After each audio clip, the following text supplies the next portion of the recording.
مفتی طارق مسعود special. یہ جو ہمارے ہاں بعض نفسیاتی ڈاکٹر، سب کی بات نہیں کر رہا، وہ کہتے ہیں غصہ جب آئے تو جاری کر دو، ٹھنڈے ہو جاؤ گے، ورنہ غصہ برداشت کرنے سے صحت کو نقصان ہوتا ہے۔ یہ بالکل غلط ہے، اسلام کی تعلیمات کے بالکل خلاف۔ وہ ڈاکٹر آپ کی وقتی کیفیت کو دیکھ رہا ہے کہ غصہ جاری کرنے سے آدمی ریلیکس ہو جاتا ہے۔ غصہ آ رہا تھا نا، برداشت، شریعت کیا کہتی ہے؟ پی لو اس گھونٹ کو، لیکن اس وقت میڈیکلی تھوڑا سا نقصان ہوگا پینے سے، کیونکہ آپ نے اپنے اعصاب پہ بوجھ ڈالا۔ میڈیکلی اس وقت اس غصے کو نکال دو گے، ٹھنڈے ہو جاؤ گے۔ جیسے گھر آئے، دیکھا کھانا نہیں مل رہا تو لاتیں مارنا شروع کی، کرسی اٹھا کے بڑا وہاں پھینکی، گلاس اٹھا کے جیسے توڑتے ہیں لوگ۔ ایک کیس آیا میرے پاس، ایک آدمی کی بیوی نے کہا یہ گھر میں اس نے توڑ پھوڑ بہت کر دی ہے، غصہ جب بھی آتا ہے چیزیں توڑتا ہے۔ میں نے کہا کیوں توڑتا ہے؟ کہہ رہا بیوی پہ کو کبھی نہیں مارا میں نے، بیوی کو میں نے کبھی نہیں مارا، چیزوں پہ نکالتا ہوں غصہ۔ کہہ رہے تو اپنا نقصان کرو نا، تو چیزیں خرید کے لے آتا ہوں دوبارہ میں۔ تو میں نے اس خاتون سے کہا اتنا اچھے میاں آج کل مارکیٹ سے شارٹ ہیں، آج کل کے حساب سے برداشت کرو، اس پہ گزارا کرو۔ جتنا بھی غصہ آ رہا ہے بالٹیوں پہ نکال رہا ہے، گلاسوں پہ نکال رہا ہے، اتنا کنٹرول ہے اس کو۔ اور پھر گلاس بھی جہیز کے نہیں، وہ کہہ رہے میرے اپنے گلاس ہیں، جہیز کے توڑوں تو پھر بات ہوگی نا۔ تو میڈیکلی کیا ہوتا ہے؟ جب آپ نے غصہ نکالا، چیزیں توڑ دیں پھوڑ دیں، آپ تھوڑی دیر میں ریلیکس بھی ہوتے ہو، تھوڑی ندامت بھی ہوتی ہے، یار زیادہ ہو گئی، سوری بھی کرو گے وغیرہ وغیرہ نا۔ یہ وقتی فائدہ ہے غصہ جاری کرنے کا، اس کا نقصان پتہ ہے کیا ہوگا؟ پھر دوبارہ غصہ آئے گا، پھر کچھ توڑو گے، پھر تیسری بار غصہ آئے گا، ایک دن آئے گا بیوی کا منہ توڑ دو گے، آپ بولا بس چیزیں بہت ٹوٹ گئی ہیں، اب تو کیوں جڑی ہوئی ہے اب تک ہیں؟ تو کیوں جڑی ہوئی ہے؟ اس گھر میں ہر چیز ٹوٹی ہے تو کیوں جڑی ہوئی ہے؟ تو اس کو نا اپنے آپ کو ریلیکس کرنے کے لیے بار بار غصہ جاری کرنا پڑے گا، عادی ہو جائے گا۔ لیکن جس نے غصے کے کڑوے گھونٹ کو پی لیا، وقتی نقصان بھی ہوگا، ہو سکتا ہے بلڈ پریشر بہت ہائی ہو جائے، ہو سکتا ہے نیند اڑ جائے، ہو سکتا ہے کچھ بھی، یہ وقتی نقصان ہے۔ آہستہ آہستہ غصہ برداشت کرنے کی طاقت بڑھے گی، اور پھر انسان کی عادت ہے جو قوت استعمال نہیں ہوتی وہ قوت کمزور پڑنا شروع ہو جاتی۔ غصے کی قوت استعمال نہیں ہو رہی تو غصہ آہستہ آہستہ شارٹ ہونا شروع ہو جائے گا، غصہ مارکیٹ سے شارٹ ہو جائے گا، غصہ آنا ہی بند ہو جائے گا، پھر یہ ریلیکس ہوگا، پھر یہ اس کا بی پی ہائی بولو نہیں ہوگا۔ آج کیا ہو رہا ہے کہ جو ذرا سا مسئلہ ہو برداشت نہیں سکھاتے، برداشت نہیں کرتے، کبھی ادھر مار رہا ہے، کبھی گالیاں دے رہا ہے، کبھی یہ کر رہا ہے، کبھی وہ کر رہا ہے، کبھی طلاقیں نکال رہا ہے، کبھی کسی کو پکڑ کے کوٹ دیا، کبھی کسی کو پکڑ کے کوٹ دیا۔ تو یہ انسان کے جنگلی ہونے کی دلیل ہے۔ ہمارے نبی صلی اللہ علیہ وسلم کو جب غصہ آتا، حدیث میں آتا آپ کا چہرہ مبارک غصے سے سرخ ہو جاتا، بس اس سے زیادہ نہیں۔ صحابہ سمجھ جاتے کہ آپ بہت شدید غصے کے عالم میں ہیں۔ ایسے غصے کی کیفیت ہوتی کہ جیسے انار کا رس آپ کے چہرے مبارک پہ ڈال دیا گیا، ایسا سرخ ہو جاتا۔ لیکن برداشت کتنی تھی؟ کسی نے ہمارے نبی کو طعنہ دیا کہ اس دفعہ مال غنیمت میں پراپر عدل نہیں ہوا ہے۔ ہمارے نبی نے ان لوگوں کو حصہ دیا زیادہ جو نئے نئے مسلمان ہوئے ہیں، ان کی تالیف قلب کے لیے، ان کا دل جوڑنے کے لیے۔ تو بعض لوگوں نے کہا کہ اس دفعہ پورے طریقے سے عدل نہیں ہوا، اور وہ بعض اپنے ہی تھے۔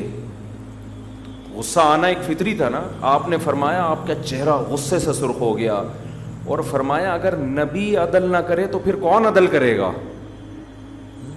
نئے نئے لوگ مسلمان ہوئے تھے نا، تو ایمان، بعض لوگ جو بعد میں مسلمان ہوئے ہیں تو قرآن کہتا ہے ان کے دل میں ایمان پوری طرح راسخ نہیں ہوا تھا. تو ایسے نوجوان بعض کی طرف سے یہ اشکال آیا تو یہ نبی تک بات پہنچی, تو آپ کتنے غضبناک ہوئے کہ مجھے نبی بھی مانتے ہو اور یہ اشکال کیسے کیا تم نے. بس اتنا جملہ آپ کی زبان سے نکلا ہے کہ اگر نبی عدل نہیں کریں گے تو کون عدل کرے گا, اور غصے میں آپ کا چہرہ انور سرخ ہو گیا. ہم ہوتے ہم کیا کرتے, جو گھر میں کر رہے ہیں, غصہ آیا اٹھا کے پٹخنا شروع کر دیا, گالیاں ایسی ماشاءاللہ ہول سیل کے حساب سے چل رہی ہیں, اتنی گالیاں اور ایسی فحش گالیاں کہ معین اختر کے ماموں نے بھی وہ گالیاں نہیں سنی ہوں گی. تو یہاں بھی کیا کرتا ہے شیطان, آپ کے اس غصے کے عمل کو کیا کر دیتا ہے, مزین. تو ہوتا ہے انسان سے غلطی ہوتی ہے تو غلطی پہ توبہ کرے نا, استغفار کرے, معذرت کر لے. علماء نے غصے کا ایک علاج یہ بتایا کہ جن لوگوں کو غصہ زیادہ آتا ہے نا وہ معذرت کرنا سیکھ لیں. جب غصہ آ گیا اور آپ نے بڑے سنا دی تو بعد میں کیا کر لو, سوری کر لو. اس سے بھی غصے کی بیماری آہستہ آہستہ شارٹ, کیونکہ آپ کو پتہ ہوگا بعد میں سوری میں نے ہی کرنی ہے, بعد میں معذرت. ہمارے ایک دوست تھے کلاس فیلو پٹھان, گاؤں کے دیہات کے, ہمارے ساتھ پڑھتے تھے. انہوں نے ہمارے شیخ حضرت مفتی رشید احمد صاحب کو اصلاحی خط میں لکھ کے بتایا کہ مجھے اپنی بیوی پہ بلا وجہ غصہ آتا ہے, بعد میں احساس ہوتا ہے کہ یار یہ اتنا بنتا نہیں تھا. دیکھو جب آخرت کا خوف ہوتا ہے نا تو انسان ایک دوسرے کے حقوق خود پوچھ رہا ہوتا ہے کہ میری کیا ذمہ داری ہے. کب میں غصے میں پاگل ہو جاتا ہوں, پھر میں مارتا ہوں اس کو, ایسے کرتا ہوں, یوں کرتا ہوں.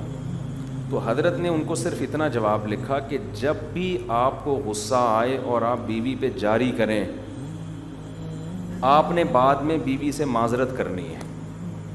یہ آپ پر لازم ہے. اگر آپ نے مجھ سے بیعت کیا ہوا ہے نا, اگر آپ مجھ سے بیعت ہیں تو جو بیعت ہوتا ہے اس پر لازم ہے نا, پیر جو حکم دے اس کی پابندی کرے. تو آپ یہ پیر اس طرح کے ہوتے ہیں جو اہل حق. آج کل کے جو 2 نمبر قسم کے پیر آ رہے ہیں, پتہ نہیں کیا کر رہے ہیں, وہ بس چند وظیفوں میں گھما رہے ہیں پبلک کو.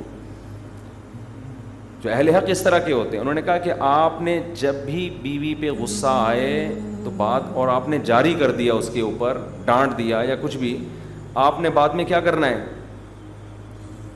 سوری کرنی ہے, معذرت کرنی ہے. بیگم ایکسکیوز می, کائنڈلی, ٹھیک ہے, جتنے بھی انگلش کے, پشتو کے, اردو کے ادھار لے کے سارے فٹ کر دیں.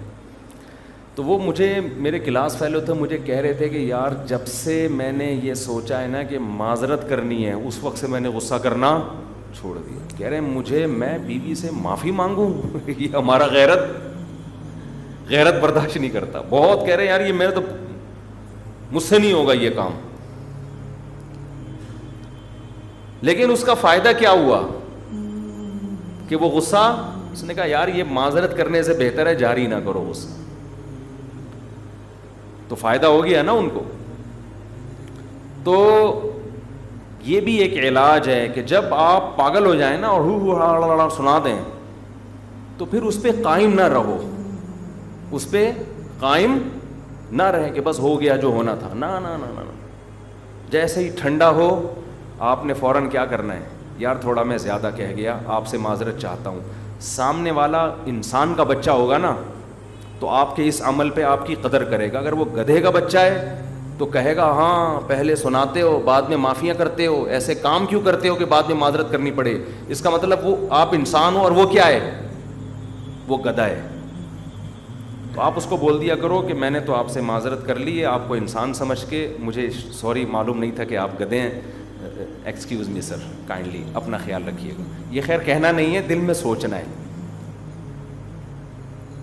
وہ گدھا اس لیے ہے کہ غصہ جاری کرنا جتنا مشکل ہے نا, بعد میں سوری کرنا اس سے زیادہ مشکل کام ہے. تو اگر اس آدمی نے ایک برائی کی ہے اس سے زیادہ وزنی اس نے نیکی کی ہے, تو یہ تو انسان تو خطا کا پتلا ہے نا. قرآن سے بھی تو پتہ چلتا ہے کتنے موقع پہ حضرت موسیٰ علیہ السلام کو غصہ آیا. قرآن کہتا ہے فلما سکت عن موسیٰ الغضب, جب موسیٰ کا غصہ ٹھنڈا ہوا, تورات کی تختیاں واپس اٹھائیں اور اپنے بھائی کے لیے مغفرت کی دعا کی، جن کو تھوڑی دیر پہلے نا داڑھی سے پکڑ کے کھینچ رہے تھے. موسیٰ علیہ السلام کوہ طور پہ گئے ہیں نا، واپس آئے تو دیکھا کہ بنی اسرائیل بچھڑے کی عبادت کر رہے ہیں. اتنا غصہ آیا موسیٰ علیہ السلام کو، تورات کی تختیاں ایک طرف رکھیں اور اپنے بھائی جن کو نگران بنا کے گئے تھے ان کی داڑھی اور سر کے بالوں سے پکڑ کے ایسے گھسیٹا ان کو، حالانکہ وہ بھی پیغمبر ہیں، ایسے گھسیٹا ان کو کہ تم کیا کر رہے تھے جب یہ لوگ بچھڑے کی عبادت کر رہے ہیں، تمہیں نگران بنا کے گیا تھا. اب دیکھیں اصولی طور پر تو حضرت موسیٰ کو پہلے پوچھنا چاہیے تھا نا، اصولی طور پر کہ بھئی یہ سب کچھ کیوں ہوا، آپ نے اپنی ذمہ داری پوری کی تو ہارون علیہ السلام بتاتے کہ یہ میں نے سمجھایا، یہ قوم ماننے والی نہیں تھی، تو پھر حضرت موسیٰ غصہ ہی جاری نہیں کرتے. کیا خیال ہے؟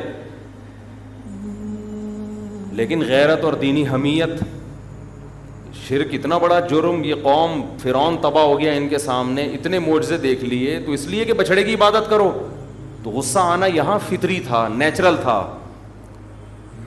فوراً اپنے بھائی ہارون کی داڑھی اور سر کے بال پکڑ کے گھسیٹنا شروع کیا.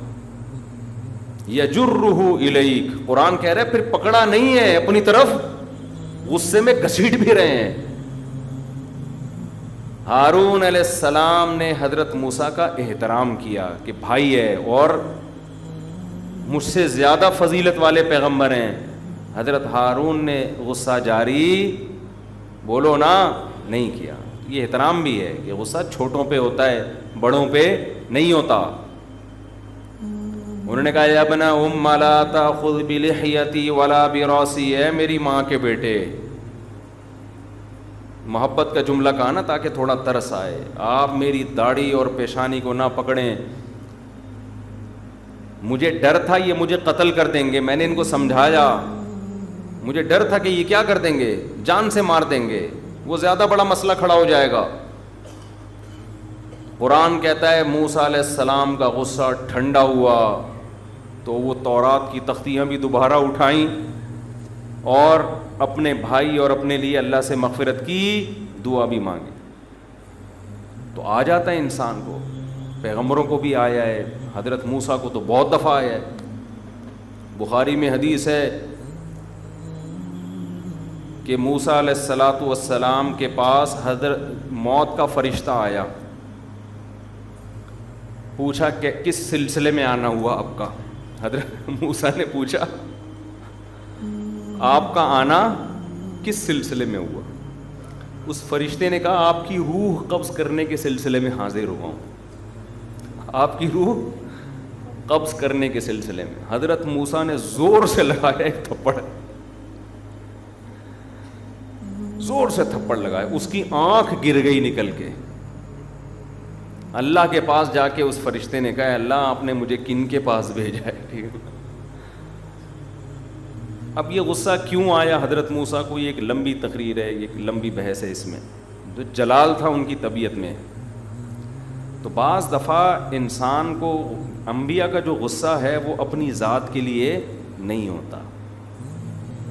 خیر میں تو یہاں یہ بتا رہا ہوں کہ غصہ آ سکتا ہے کسی کو بھی آ سکتا ہے، تو اس کی تلافی کیا ہے بھائی؟ بعد میں کیا کر لو، سوری کر لو. اس سوری کا فائدہ ہوگا ایک تو وہ گناہ معاف ہو جائے گا، دوسرا فائدہ یہ ہوگا کہ آئندہ غصہ آنے سے پہلے خود سوچے گا کہ اس کے بعد تو نے خود ہی معذرت کرنی ہے، تو بہتر ہے نا کہ نہ کر تو یہ کام.